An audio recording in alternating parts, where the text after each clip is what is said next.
Reka nguhereze ikaze nkubwira ngo muri uyu mwanya uri kwakira amavideo menshi y'ibinyoma avuga kuri Dorcas na Vestina, ngo Dorcas gutyo ubu ngubu urabona ko yambaye imyenda y'abajenerali, yambaye ingofero, ameze neza, ubona nkaho nyine yinjire igisirikare kandi kitari icy'igihugu cy'u Rwanda, aho abantu benshi bari kuvuga ngo yamaze kwinjira igisirikare cya Burkina Faso. Ese ubundi iyi nkuru wowe uri kubona ariyo?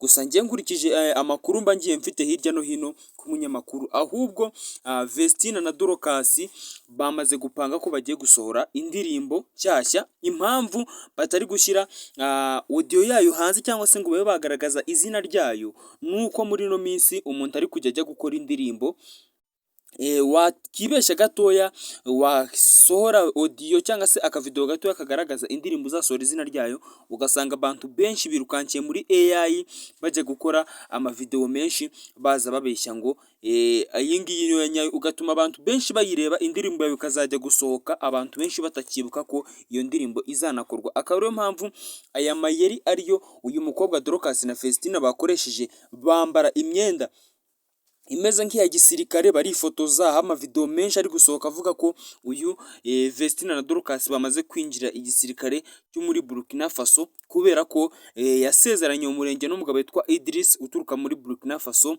Byagaragaye ko yari umusirikare ndetse unakomeye cyane muri kiriya gihugu, ariko ubu ngubu nubwo atari ko bikimeze. Ariko ubundi by'umwihariko ikigiye gutuma uyu mukobwa asohora iyi ndirimbo ni nacyo tugiye kugarukaho, uburyo ajya gukora indirimbo. Hari indirimbo imeze nk'iri gusezera ku gihugu cy'u Rwanda, kuko tayari mu kwezi kwa kane ejo bundi uyu mukobwa araza gusezerana imbere y'Imana mu gihugu cy'u Rwanda, ahita yerekera Burkina Faso ajya kubana n'umugabo we Idris. Wenda hari ntabwo turamenya nimba bazaba mu gihugu cy'u Rwanda cyangwa se bazajya kuba muri Burkina Faso, ariko by'umwihariko uyu mukobwa Vestina abantu mumukunda hano mu gihugu cy'u Rwanda mu muziki, ndetse natwe turimo twese mumere nk'aho muri kumusezeraho, kuko ashobora kuba umuziki we, kariyeri ye yo hano mu gihugu cy'u Rwanda ariho igiye guhagararira. Ntibizorohera Dorcas kuko bari abajyanama bombi, ibintu byose bakoraga babikoreraga hamwe. Gusa reka turebere hamwe izina ry'indirimbo bagiye gusohora, ndetse tunarebere hamwe impamvu uyu mukobwa agiye gusiga akoze indirimbo by'umwihariko yambaye imyenda ya gisirikare. Ibi bintu benshi bagiye basohora amavideo nk'uko nabikubwiye, bavuga ko yagiye muri Burkina Faso, yambaye imyenda ya gisirikare muri Burkina Faso, ngo yinjiriye igisirikare kubera ko Idris umugabo we yahoze ari umusirikare, ndetse na n'iki gihe bikigaragazwa ko ashobora kuba agifite inshingano zikomeye cyane muri leta muri kiriya gihugu. Ariko ubundi by'umwihariko tugiye gusohora cyangwa se tubabwira amakuru yari ahishwe y'igitumye Vestina na Dorcas bagiye gusohora iyi ndirimbo bambaye imyenda ya gisirikare, ndetse nanababwire ngo ubundi Vestina ninde wamuhuje n'uriya mugabo Idris. Gusa Murindahabi Irene abifitemo ukuboko kunini. Njye tugiye kubana muri kino kiganiro, ndi Isaac Sibomana, ndagusaba gukora subscribe niba ubasha kumva ikinyarwanda by'umwihariko nk'abanyarwanda, kugira ngo tujye tubana n'ibindi biganiro byinshi bigiye bitandukanye byo hirya no hino, haba mu gihugu cy'u Rwanda ndetse no hanze yacyo. By'umwihariko nkwibutsa ko tubagezaho amakuru y'ibyabereye mu Rwanda ndetse no hanze. Ubundi ubusanzwe uyu mukobwa Vestina na Dorcas ni itsinda ryatangiye kumenyekana by'umwihariko muri 2020 kubera indirimbo bagiye basohoka zirimo umutaka, data cyangwa se papa.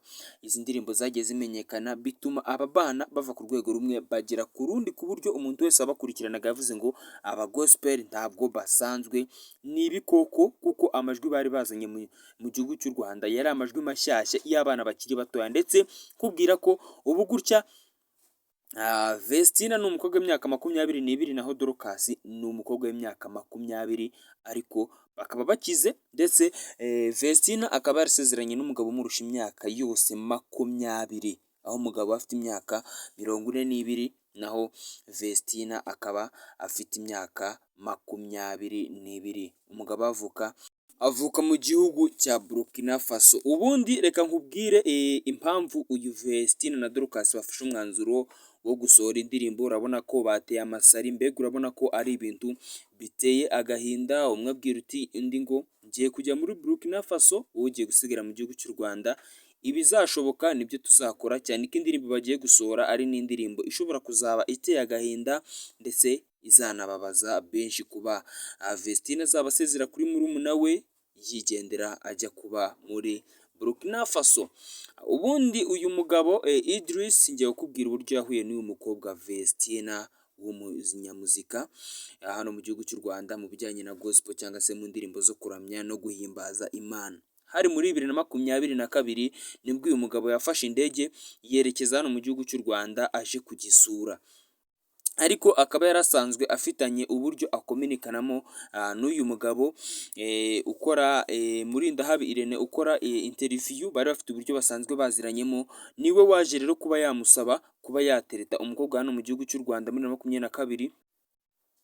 Uyu mugabo Murindahabi Irene niwe wafashe iya mbere yo kuba yamurangira uyu mukobwa Vestina, umukobwa uterwa inkunga na Murindahabi Irene, umukobwa bashuwemo amafaranga na Murindahabi Irene we na murumuna we kugira ngo batere imbere ndetse impano zabo babone aho bazinyuza. Muri 2022 rero niho uyu mukobwa Vestine yahujwe na Idris bikozwe na Murindahabi Irene amutanzemo pase ko umugabo waruje gusura igihugu cy'u Rwanda, aza yegefite gahunda y'uko mu gihugu cy'u Rwanda agomba kuhakura umugeni, birangira akundanye n'uyu mukobwa Vestina agifite imyaka 20. Bakaba barasezeranye rero imbere y'Imana 2024 nk'uko twabibonye ejo bundi mu kwezi gushize kwa 12, uyu mukobwa Vestina afite imyaka 22. Iyi nkuru yababaje umuryango wabo ku buryo buteye ubwoba, by'umwihariko nk'umuvukanyi we mukuru cyangwa se mukuru we yagiye kuri radiyo, zino radiyo nyine zikora nk'amateleviziyo, avuga ko ibi bintu Vestina akoze biteye agahinda byo kuba yajya kubana n'umugabo ufite imyaka 42, umugabo umwikubyemo kabiri, ndetse banafite ubwoba bw'uko umugabo ashobora kuzasaza vuba, bigatuma uyu mukobwa ubona ko nyine ashobora nko kuzasigara, cyangwa se hari igihe bigira gutya wenda umugabo akaba hari ibintu byinshi buriya nyine biba bikenewe n'umukobwa ukiri muto, hari amakeya menshi aba akenewe guhabwa umukobwa mutoya. Usanga nyine umugabo ugeze muri iriya myaka uri gusatira mu myaka hafi 50-60 aba atazabasha guhereza uyu mukobwa, ariko nta kuntu aricyo yagarutseho cyane. Ikindi kintu umukuru yagarutseho yavuze ko icyamubabaje ari ukuba uyu Dorokasi agiye gushaka mu gihugu kitari icy'ivuko, ndetse bikaba bigiye no kuzatuma kariyeri ye y'umuziki ndetse irangira n'iya murumuna we igahita ibirangiriramo, kuko abangaba ni abahanzi bakoranaga pata na rugi, aho umwe yabaga ari ni niho undi yabaga ari. Ariko ikibazo cyaje kubonekamo ni uburyo nyine uyu Vestina agiye gusiga murumuna we akigendera akajya muri Burkina Faso gushaka umugabo, bikarangira ataye murumuna we mu Rwanda. Bakoranaga buri kimwe, basoranaga indirimbo, itsinda ryabo ryari mu matsinda ya mbere akunzwe hano mu gihugu cy'u Rwanda, by'umwihariko rikaba ari naryo tsinda rya mbere hano mu gihugu cy'u Rwanda ryari riyoboye mu kubona amaviyuzi menshi, abafana benshi, ndetse no gukundwa. Indirimbo zabo kandi cyongeyeho zigacurangwa yaba ku ba DJ, abakecuru, abasaza, urubyiruko, ukabona ko nyine ari abantu bari bishimiwe. Uyu Vestina rero yasabwe ko yakihangana kare kuri uriya mugabo, ariko ababera ibamba, kuko bamubwiraga ko kariyeri ye y'umuziki igiye kwangirika, isura agiye gusiga umuryango we ni isura nyine itameze neza.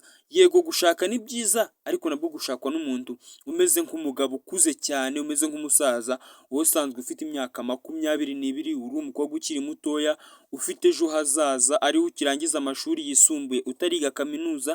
Ugasanga rero ni ibintu bibabaje cyane, biteye inkeke, ku buryo byababaje umuryango wabo ku buryo budasubirwaho, bavuga ngo uyu mukobwa ibintu adukoreye ntabwo bisanzwe, ni ibintu mbega biteye agahinda, ndetse byababaje ababyeyi be n'abavandimwe. Ariko nyine birarenga, ngo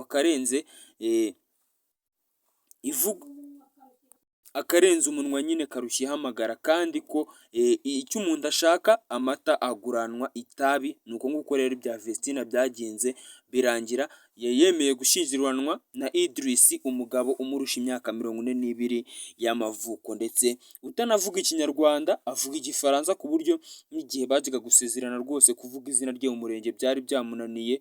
Wumvaga ko naryo ari kujya kurivuga ahebaguza, ukumva ko nyine mbega niba uyu mukobwa atazi igifaransa guhuza ari ibintu bishobora kutazoroha mu rugo, kuko ntabwo waba uvuga Igishinwa njye mvuga Ikinyarwanda ngo tugire ihuriro na ritoya dushobora kuzahuriramo. Reka ngushimire ko wabonye muri kino kiganiro, ngusaba gukora subscribe kuri YouTube channel kugira ngo tujye tubana no mu bindi biganiro byinshi bigiye bitandukanye. Njye twabanye ndi Isaac Sibomana nk'uko bisanzwe. Niba wumva Ikinyarwanda, niba uvuga Ikinyarwanda, kora subscribe kugira ngo tujye tugomeza kungurana ibitekerezo no mu bindi biganiro byinshi bigiye bitandukanye hirya no hino mu gihugu cy'u Rwanda. Ndetse mboneraho mbwira n'abantu benshi cyangwa se abamaze gukora subscribe, twamaze kugira 2860. Ni igikorwa ndashyikirwa ndetse n'ibintu byinshi ntari nzi ko bishobora kuzagerwaho, ariko byose akaba ari mwe mbiki